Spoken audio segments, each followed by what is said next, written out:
નમસ્કાર, આપ જોઈ રહ્યા છો સ્પેશિયલ રિપોર્ટ. આપની સાથે હું છું ઝરણા. કાશ્મીરમાં સેનાએ ઓપરેશન ઓલ આઉટ ચલાવીને આતંકીઓની કમર તોડી નાખી છે. ત્યારે હવે આતંકીઓને નવા ષડયંત્રના ભાગરૂપે ડ્રોનનો ઉપયોગ શરૂ કર્યો છે. જેમાં હાલમાં જ આતંકીઓએ જમ્મુના એરફોર્સ સ્ટેશન પર ડ્રોન એટેક કર્યો હતો. જેમાં ડ્રોન સાથે આતંકીઓએ વિસ્ફોટકો એરફોર્સ સ્ટેશનમાં ફેંક્યા હતા. તો બીજે દિવસે પણ જમ્મુના કાલચુક વિસ્તારમાં સેનાના કેમ્પ પર ડ્રોન ઉડતા દેખાયા હતા. આ બે ઘટના પરથી લાગી રહ્યું છે કે હવે આતંકીઓ પોતાના નાપાક ઇરાદાઓ પાર પાડવા માટે ડ્રોનનો ઉપયોગ કરતા થઈ ગયા છે. ત્યારે સેનાને નિશાન બનાવીને ડ્રોન હુમલો કરતા દુશ્મનોના ખાત્મા માટે DRDOએ પણ તૈયારી કરી લીધી છે. ત્યારે આજે સ્પેશિયલ રિપોર્ટમાં જોઈશું સેનાનો એન્ટી ડ્રોન જાળ.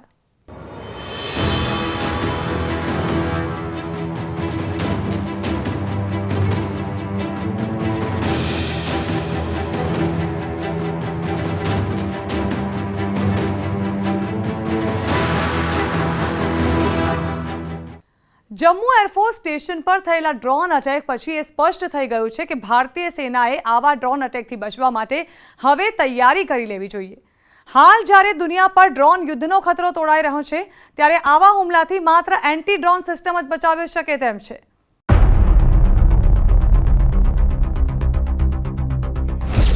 આતંકવાદનો નવો ડ્રોન પ્લાન, જેનો ખાત્મો કરશે એન્ટી ડ્રોન સિસ્ટમ.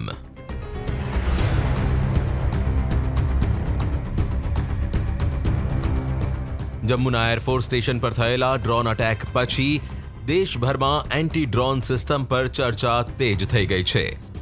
ભારતીય સેનાએ પણ એન્ટી ડ્રોન સિસ્ટમને લઈ પોતાની કામગીરી ઝડપી બનાવી દીધી છે, જેથી ભવિષ્યમાં થનારા આવા હુમલાઓથી બચી શકાય.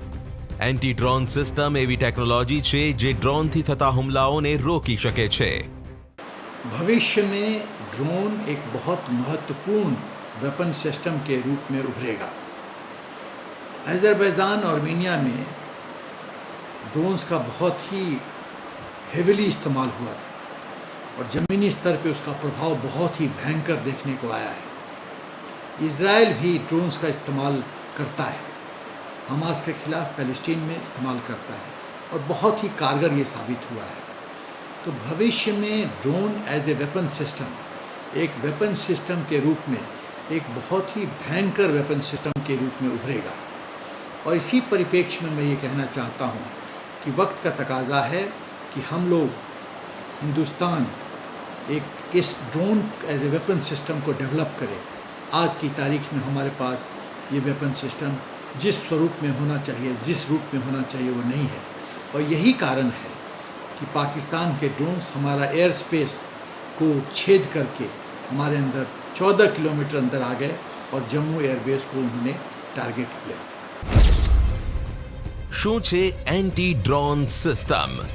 દુશ્મન દેશ અને આતંકીઓ દ્વારા થતા ડ્રોન હુમલા રોકવા માટે એન્ટી ડ્રોન સિસ્ટમને જ બ્રહ્માસ્ત્ર ગણવામાં આવી રહ્યું છે. ત્યારે શું છે એન્ટી ડ્રોન સિસ્ટમ, તેને સમજીએ. એન્ટી ડ્રોન સિસ્ટમ એવી ટેકનોલોજી છે જે ડ્રોનથી થતા હુમલાઓને રોકી શકે છે. આ પ્રકારના ડ્રોનને ચલાવવા માટે કોઈ માણસની જરૂર નથી. આ સિસ્ટમનો ઉપયોગ વાસ્તવિક રીતે દેખરેખ રાખવા માટે થાય છે. જેમ કે કોઈ પણ દેશ પોતાની સરહદ પર 24 કલાક સૈન્ય જવાનોને ઊભા રાખી નથી શકતા. આવી સ્થિતિમાં સેના દ્વારા એવી જગ્યાઓ પર ડ્રોન રાખી દેવામાં આવે છે જે હવામાં ઉડીને ચારે તરફ દેખરેખ રાખે છે. એન્ટી ડ્રોન સિસ્ટમ છે એ બે ભાગમાં કામ કરે છે. એક રડાર્સથી માહિતી મળે, પણ ડ્રોન એટલા નાના ઓબ્જેક્ટ છે કે રડારથી માહિતી મળવી ખૂબ અઘરું છે. જે આયર્ન ડોમ જે છે એ તો ખુદ એક એવું જાણે એક ડોમ એટલે કે માથે એક છત્ર જ બનાવે છે કે જે છત્રને એ લોકો અવકાશી કોઓર્ડિનેટ્સ, આકાશમાં રહેલ કોઓર્ડિનેટ્સથી એને નક્કી કરી લે છે અને એની અંદર કોઈ પણ ઉડાન ભરતું ઓબ્જેક્ટ જો આવે તો તેને ડિટેક્ટ કરીને ટ્રાયંગ્યુલેશનથી એ ઓબ્જેક્ટ ક્યાં છે એ ખબર પડે અને જમીન પર રહેલ આપણા સરફેસ ટુ એર એટલે કે જમીનથી આકાશમાં માર કરતા હથિયારો દ્વારા આકાશમાં તેને આંતરીને તોડી પાડવામાં આવે છે. કેવી રીતે કામ કરે છે સિસ્ટમ? એન્ટી ડ્રોન સિસ્ટમથી લેસ ડ્રોનની નજરમાં જ્યારે પણ કોઈ શંકાસ્પદ હલચલ દેખાય કે ડ્રોન તરત જ તેની માહિતી સેના સુધી પહોંચાડી દે છે અથવા તો તેને નષ્ટ પણ કરી શકે છે. એટલે કે હાલ ઘણી ટેકનોલોજી એવી પણ છે કે માહિતી પહોંચાડે છે, તો બીજી ટેકનોલોજી એવી પણ છે જે ખતરાને ઓળખીને તરત જ તેને નષ્ટ કરી દે છે. આવી જ સિસ્ટમને એન્ટી ડ્રોન સિસ્ટમ કહેવામાં આવે છે, જે બેલિસ્ટિક મિસાઇલ અથવા તો લેસર જેવી અત્યાધુનિક ટેકનોલોજીથી સજ્જ હોય છે. એન્ટી ડ્રોન સિસ્ટમમાં બે મુખ્યત્વે ભાગ હોય છે. એક હોય છે ડિટેક્ટ, બીજું હોય છે ડિસ્ટ્રોય. ડિટેક્ટ કરવું એટલે કોઈ પણ એ રડાર કે વિઝ્યુઅલ ઓબ્ઝર્વેશન જોઈ શકાય એવી કોઈ સિસ્ટમથી કે રડારથી તેને પકડી પાડવું, એ કદાચ રડાર દ્વારા હોઈ શકે કે બીજા કોઈ રીતે હોઈ શકે. આ ડિટેક્શન. બીજું છે એને ડિસ્ટ્રોય કરવું, કે કઈ રીતે ખતમ કરી શકાય. આ ખતમ કરવા માટેના અલગ અલગ કેટલાય હથિયારો છે. એક સામાન્ય એન્ટી એરક્રાફ્ટ ગન પણ એમ કરી શકાય. એ સિવાય જે ખૂબ મોખરે છે એવી ઇઝરાયલી ટેકનોલોજી છે, જેણે પોતે એક આયર્ન ડોમ, હમણાં આપણે જોયું પણ ખરું જ્યારે ગાઝા સ્ટ્રીપ, પેલેસ્ટાઇન આસપાસ જે હુમલાઓ થયા તેમાં એક આયર્ન ડોમ બનાવ્યો કે જેનાથી અંદર જો કોઈ પણ ફોરેન ઉડતું ઓબ્જેક્ટ ઉડે તો તેને ખતમ કરી શકાય. સાથોસાથ ભારતીય નેવીએ જે ખરીદી લીધું છે એવું પણ ઇઝરાયેલી ટેકનોલોજીનું એક છે, જેને કહેવાય છે સ્મેશ 2000+. આ નામની એક અસોલ્ટ રાઇફલ જેવી રાઇફલ છે, જેના ઉપર એક દૂર સ્નાઇપર ગન જેવું એક દૂરબીન છે, જેના માધ્યમથી કોઈ પણ ડ્રોનને ખતમ કરી શકાય છે. DRDOની એન્ટી ડ્રોન સિસ્ટમ ભારતની defence research and development organisation એટલે કે DRDOએ એન્ટી ડ્રોન સિસ્ટમ બનાવી છે, જે વર્ષ 2021ના અંત સુધીમાં સેનાની મદદ માટે કામમાં લાગી જશે. DRDOની આ સિસ્ટમ 3 કિલોમીટર સુધીની રેન્જમાં આવનાર કોઈ પણ શંકાસ્પદ ડ્રોનને જામ કરી દેશે. સાથે જ જો 2.5 કિલોમીટરની રેન્જમાં આવે तो ते ड्रोन्स नो खात्मो कर देशे. फेज़ 1 में मेरी सोच है कि फेज़ 1 में इजराइल से हम लोग स्मैश 2000+ और स्मार्ट शूटर ड्रोन सिस्टम खरीद लें और निकटतम उसके बाद फेज़ 2 में DRDO इसको पूर्ण रूप से डेवलप करे. DRDO तो बहुत अच्छा काम कर रही है और सक्षम है इसको डेवलप करने में. DRDO ने इसकी पहल तो कर रखी है, क्योंकि प्रधानमंत्री के लाल किले से संबोधन में ये टेक्नोलॉजी इस्तेमाल हुआ था. लेकिन इसका जो वेपन सिस्टम का जो स्वरूप है उसको पूरी तरह से कारगर करने के लिए और पूर्ण रूप से कंप्लीट करने के लिए DRDO को तेज गति से इस काम को करना पड़ेगा. ड्रोन थी खतरो केटलो. सरहद पर देखरेख માટે બનેલી ટેકનોલોજી હવે યુદ્ધના ઉપયોગ તરફ જઈ રહી છે. વર્ષ 2001ના સપ્ટેમ્બરમાં અમેરિકામાં થયેલા આતંકી હુમલા બાદ અમેરિકી સેનાએ ડ્રોનને સશસ્ત્ર બનાવવાનું નક્કી કરી લીધું હતું, જે બાદ બીજા મહિને અમેરિકાએ અફઘાનિસ્તાન પર ડ્રોન હુમલો કરી દીધો, જેને સૈન્ય ઇતિહાસનો પહેલો ડ્રોન હુમલો માનવામાં આવી રહ્યો છે. એન્ટી ડ્રોનને લઈને ભારતની સ્થિતિ અત્યારે બહુ જ પ્રિમિટિવ એટલે કે પ્રાથમિક કક્ષામાં કહી શકાય. આપણી બંને તરફ જે દુશ્મન દેશો આપણને મળ્યા છે અને 2019થી 3-4 વાર પાકિસ્તાને પણ ડ્રોનના ઉપયોગથી હથિયારોને ફેંકવામાં ઉપયોગ કર્યો છે. એ જોતાં ભારતે ખૂબ મોટી હરણફાળ ભરવાની જરૂર છે, ખૂબ વધારે પોતાની જાતને ઇક્વિપ કરવાની જરૂર છે. પણ હાલ લશ્કરની ત્રણેય પાંખમાંથી માત્ર એક નેવી પાસે અને પેરામિલિટરી, જેમાં BSF, CISF, CRPF આવે, એમાંથી કોઈ પાસે અત્યારે હાલમાં છે નહીં. ડ્રોન બન્યા યુદ્ધનો ભાગ. અમેરિકાના અફઘાનિસ્તાન પર ડ્રોન અટેક પછી ઘણા દેશ એકબીજા પર ડ્રોન અટેક કરવા લાગ્યા. અમેરિકા આતંકીઓનો ખાત્મો કરવા માટે ડ્રોનનો ઉપયોગ કરી રહ્યું છે, જે માટે અમેરિકાએ સિરિયા અને ઇરાક પર ડ્રોનથી બોમ્બનો વરસાદ કરી દીધો હતો. હાલમાં અર્મેનિયા અને અઝરબૈજાન વચ્ચે થયેલા જંગમાં પણ ડ્રોનનો ઉપયોગ થયો હતો. એટલે કે હવે આવા ડ્રોન હુમલા યુદ્ધનો એક ભાગ બની ગયા છે. અત્યાધુનિક ટેકનોલોજીની જરૂર. હાલ તો એન્ટી ડ્રોન ટેકનોલોજીના નામ પર ફક્ત દુશ્મન ડ્રોનને નષ્ટ કરી શકે તેવી જ સિસ્ટમ છે, પરંતુ તે પણ એટલું સરળ નથી, કારણ કે તે માટે શંકાસ્પદ ડ્રોનનું રેન્જમાં હોવું જરૂરી છે. તો અમુક વખત રાતના સમયમાં ડ્રોન દેખાતા પણ નથી, તેવા સમયે દુશ્મન દેશના ડ્રોન સરળતાથી બચીને નીકળી શકે છે. ત્યારે આવી સમસ્યા સામે લડવા માટે ઇઝરાયલ, ચીન અને અમેરિકામાં સૈન્ય સામાન બનાવતી ઘણી કંપનીઓ કામે લાગી ગઈ છે, જે રડાર, જામર, ऑप्टिक અને થર્મલ સેન્સરથી લેસ ડ્રોન बनावी रही है. ड्रोन्स रेकी के लिए इस्तेमाल होते हैं, सर्विलेंस के लिए इस्तेमाल होते हैं, आर्म्ड ड्रोन्स होते हैं, सप्लाई के लिए, आर्म्स एम्यूनिशन सप्लाई के लिए ड्रोन्स पाकिस्तान ने इस्तेमाल किया है. तो ये ड्रोन्स का एक मल्टीपर्पज़ जो इस्तेमाल है, ये एक बहुत ही कारगर और बहुत ही प्रभावशाली और बहुत ही उपयोगी वेपन सिस्टम के रूप में उभर रहा है, जिस पे हमको मास्टरी करना बहुत ज़रूरी है.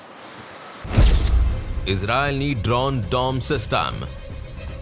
ઇઝરાયલ દ્વારા રાફેલમાં બનાવેલી એન્ટી ડ્રોન ટેકનોલોજી હાલ ખૂબ ચર્ચામાં છે. ઇઝરાયલ દ્વારા ડ્રોન ડોમ બનાવ્યો છે. આ ડ્રોન મિસાઇલની ઓળખ કરીને તેને નિષ્ક્રિય કરી દે છે, જેમાં રડાર, રેડિયો ફ્રીક્વન્સી સેન્સરની સાથે તેમાં એવી પણ ટેકનોલોજી છે જે 360 ડિગ્રીનું કવરેજ કરીને ચારે તરફથી આવતા ડ્રોનને શોધી કાઢે છે. અને જો આવા શંકાસ્પદ ડ્રોન નજરમાં આવે તો લેસર કિરણો તેનો ખાત્મો કરી દે છે. એન્ટી ડ્રોન ટેકનોલોજીનો ઉપયોગ ઘણા દેશો આજકાલ કરે છે. ઇઝરાયલ તેમાં મોખરે છે. હમણાં જ આપણે જોયું અઝરબૈજાન અને અર્મેનિયા વચ્ચે જે લડાઈ થઈ, એમાં પણ ડ્રોન્સનો ઉપયોગ થયો હતો અને એન્ટી ડ્રોન અટેક્સ પણ એના ઉપર કરવામાં આવ્યા હતા. યુએસ અને યુકે એ લોકો પાસે ઘણી એન્ટી ડ્રોન સિસ્ટમ સારી છે. ભારતીય નેવીએ ખરીદી લીધી છે અને ભારતીય આર્મી અને એરફોર્સ એ પ્રોસેસમાં છે કે જેને ખરીદે. એકદમ જ આ નવા પ્રકારનો અટેક છે, એટલે એને ખાળવા માટેના જે સિસ્ટમ છે એ પણ હજી બહુ ઓછા દેશો પાસે છે. જમ્મુના એરફોર્સ સ્ટેશન પર થયેલા આતંકીના ડ્રોન અટેક બાદ હવે એન્ટી ડ્રોન સિસ્ટમ માટે ડીઆરડીઓએ પોતાની કામગીરી તેજ કરી દીધી છે. જ્યારે આ ડ્રોન ભારતીય સેનાને સોંપી દેવામાં આવશે, ત્યારે સરહદ પારથી આવતા ડ્રોનનો સેના ગણતરીની સેકન્ડોમાં જ ખાત્મો કરી દેશે. તો આ સાથે હંમેશા પાકિસ્તાન આતંકવાદીઓ સાથે મળીને ભારતને ઘેરવાની ફિરાકમાં હોય છે, પરંતુ ષડયંત્ર રચનાર પાકિસ્તાન એ વાતથી અજાણ છે કે ભારતીય સેનાએ પરંપરાગત યુદ્ધથી ઉપર જઈ સાયબર અને સ્પેસ યુદ્ધની ક્ષમતા વિકસિત કરી લીધી છે. અને તેથી જ ભારતીય સેનાની નવી ડ્રોન આર્મીથી બેઇજિંગથી ઇસ્લામાબાદ સુધીમાં હડકંપ મચી ગયો છે.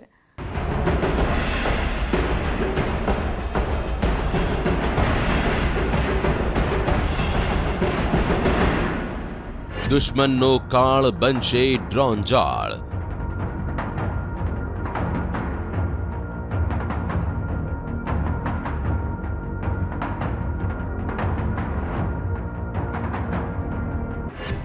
બેઇજિંગથી ઇસ્લામાબાદ સુધી હલચલ.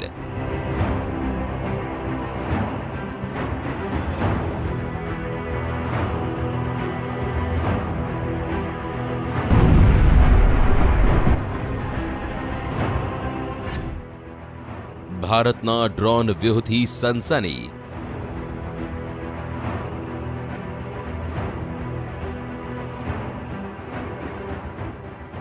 જમીન પરથી આકાશમાં ઉડાન ભરતા આ એ હથિયાર છે જે દુશ્મનને ચારો ખાને ચિત કરી શકે છે.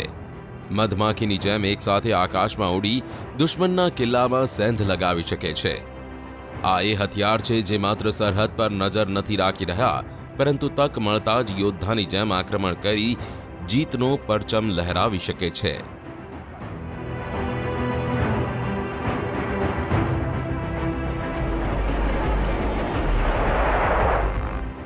આવનારા સમયમાં બદલાતી યુદ્ધની પદ્ધતિઓને જોતા ભારતીય સેના પોતાની તૈયારી કરવામાં લાગી ગઈ છે. પરંપરાગત યુદ્ધની સાથે સાથે ભારતીય સેના સાયબર અને સ્પેસ યુદ્ધ માટે કમર કસી રહી છે.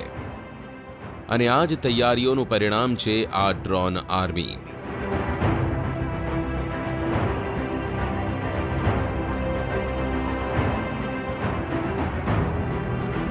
સ્વોર્મ ડ્રોન સિસ્ટમ સૌથી પહેલા દુશ્મનના અડ્ડાને તબાહ કરે છે, બાદમાં યુદ્ધ ટેન્કને નિશાન બનાવે છે અને ત્યારબાદ આકાશનો આ નવો યોદ્ધા હેલિપેડને એક જ બ્લાસ્ટમાં नेस्तनाबूद કરી નાખે છે. स्वार्म टेक्नोलॉजी के अंदर सैकड़ों ड्रोन्स एक साथ टारगेट एरिया में जाते हैं और उसके बाद वो जिस प्रकार मधुमक्खी का छत्ता छिड़ता है अलग अलग हो जाते हैं और हर ड्रोन कुछ ना कुछ काम या टास्क करने के लायक होता है। एक मदर ड्रोन होती है जो कि अलग चाइल्ड ड्रोन 4 या 10 चाइल्ड ड्रोन जो है वो रिलीज करती हैं। ये ड्रोन्स आर्टिफिशियल इंटेलिजेंस के जरिए अपने टारगेट तक पहुंचते हैं और अपने दिए हुए टास्क को पूरा करते हैं। આખરે સ્વોર્મ ડ્રોન સિસ્ટમ શું હોય છે તો તમને બતાવીએ કે સ્વોર્મનો મતલબ થાય છે ઝુંડ, દુશ્મનનો કાળ, ડ્રોન જાળ। સ્વોર્મ ડ્રોન સિસ્ટમમાં 75 અથવા તેનાથી વધારે ડ્રોન સામેલ છે। તમામ ડ્રોન એક સાથે મળી દુશ્મનો પર હુમલો કરે છે। દુશ્મનોના કિલ્લામાં 50 કિલોમીટર સુધી અંદર ઘૂસવાની ક્ષમતા, દુશ્મનોને તૈયારી કરવાનો પણ સમય નથી આપતા। ये किलर ड्रोन्स दुश्मन के एयर डिफेंस सिस्टम को सप्रेस करने के लिए इस्तेमाल किए जाते हैं।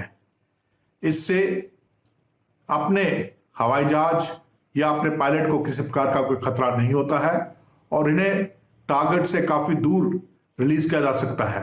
अमेरिका और फ्रांस के बाद ये तीसरा देश होगा जिसके पास ये अपनी स्वनिर्मित टेक्नोलॉजी होगी। LAC પર ચીનની ચાલ અને LOC પર પાકિસ્તાનના ષડયંત્રો વચ્ચે સ્વોર્મ ડ્રોન સિસ્ટમ ભારતનું એક એવું રક્ષા કવચ સાબિત થશે જે માત્ર નજર નહીં રાખે પરંતુ હુમલો કરી દુશ્મનોને ધ્વસ્ત કરી શકે છે।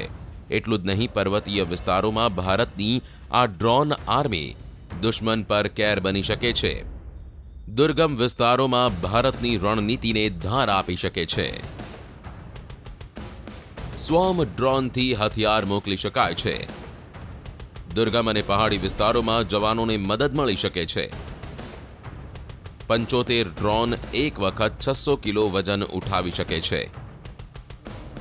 દુર્ગમ વિસ્તારોમાં જોખમના ખતરાને ઘટાડી શકે છે। भारत आत्मनिर्भर होना चाहता है और भारतीय सेनाएं आत्मनिर्भर होकर ही दुश्मन का मुकाबला कर सकती हैं। इसलिए भारत ने इंडिजिनस स्वार्म ड्रोन टेक्नोलॉजी बनाने का फैसला किया है। પાકિસ્તાન સરહદ પર આતંકીઓની ઘૂસણખોરી, સુરંગના માધ્યમથી હથિયારો અને ડ્રગ્સ માધ્યમથી ભારતમાં અસ્થિરતા લાવવાનો પ્રયાસ કરે છે। પરંતુ ડ્રોન સિસ્ટમ બનાવનારી કંપનીનો દાવો છે કે ડ્રોન 4000 મીટરની ઊંચાઈ સુધી ઉડાન ભરી શકે છે। 15 કિલોમીટરના વિસ્તારનું સર્વેલન્સ કરવા સક્ષમ। પૂર્વી લદ્દાખ નજીક 826 કિલોમીટર લાંબી LACની રખેવાળી કરવામાં સક્ષમ। स्वार्म टेक्नोलॉजी डेवलप करके भारत दुनिया के चुनिंदा देशों के अंदर शामिल हो जाएगा। ये टेक्नोलॉजी अभी तक अमेरिका, रूस और चीन के पास है, लेकिन हमारा सिस्टम देश में निर्मित होने के कारण ज़्यादा मजबूत और ज़्यादा भरोसेमंद होगा।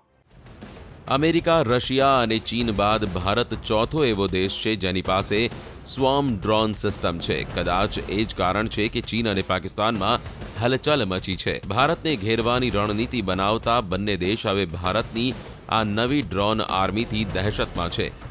જે રીતે આતંકીઓ ડ્રોનનો ઉપયોગ કરીને સેનાને નિશાન બનાવી રહ્યા છે, ત્યારે ભારત પાસે પણ એવા જ ડ્રોન છે જે આતંકીઓના અડ્ડાને નેસ્તો નાબૂદ કરી શકે છે। તેમાંના જ એક છે અમેરિકા પાસેથી ખરીદાયેલા ઓટોમેટિક MQ-9 રિપેરર ડ્રોન। આ ડ્રોન આતંકી ઠેકાણાનો ખાત્મો કરવા માટે સક્ષમ છે।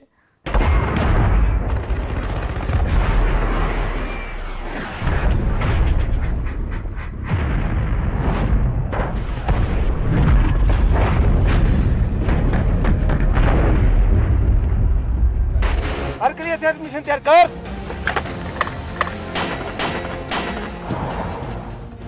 એક તરફ LAC પર ચીન સાથે તણાવ બાદ ભારતીય સેનાએ વેપન સિસ્ટમ્સથી લઈને મિસાઇલ ટેકનોલોજી પર વધારે ભાર મૂક્યો છે, જે અંતર્ગત ભારતીય સેનાએ અમેરિકા પાસેથી 30 જનરલ